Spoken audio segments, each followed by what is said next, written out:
নাই। এরপরে আমি গল্পের মতো কথা বলছি, বলা শুরু করছে। যদি আমার এই কথার ভিতর দিয়ে আমি মনে করি আজকের ঈদগাহ ময়দানের 5টা লোক যদি আমার এই কথাটাকে মূল্যায়ন করতে পারেন, আমি মনে করবো যে আমার কথাগুলো সার্থক। কেন?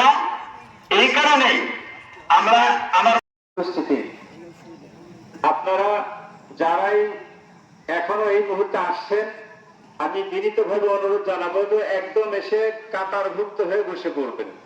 কাতারভুক্ত হয়ে বসে পড়ুন। সময় আর মাত্র 4 মিনিট। এই 4 মিনিটের মধ্যে আপনারা সকলেই কাতার নিয়ে সকলে বসে পড়ুন।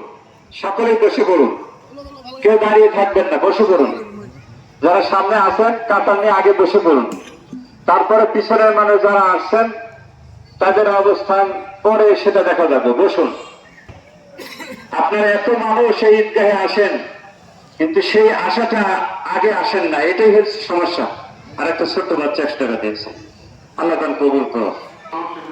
কতগুলো সুন্দর করে বলা যায়, বুঝতে সহজ হয়। আপনারা যদি আকাশে সাদা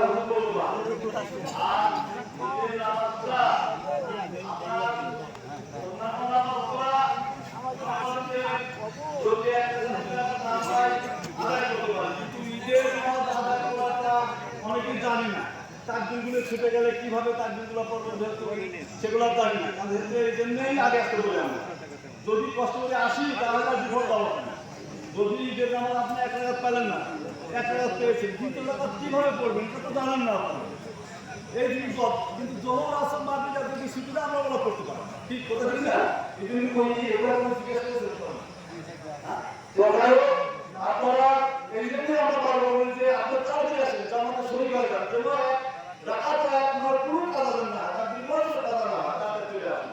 আর এটা করে কোনো মানে জি সম্মানিত উপস্থিতি عدل بالكتاب إمامنا بعدل عمر بن الخطاب رضي الله تعالى عنه وعلى صاحب الحياء وبناشر القرآن الشهيدين حين تلاوة الفرقان عثمان بن عفان رضي الله تعالى عنه وعلى صاحب السيد وقضائي وناشر العلم ومدعي أسد الله الغالب إمامنا علي بن أبي طالب رضي الله تعالى عنه وعلى السيدين السندين الشهيدين أبي محمد الحسين أبي عبد الله الحسين الشهيدين رضي الله تعالى عنهما وعلى سيدة الطاهرة بلاد النبي المصطفى وأهل بيته المطهرة رضي الله تعالى عنه وعلى عميه النبي المصطفى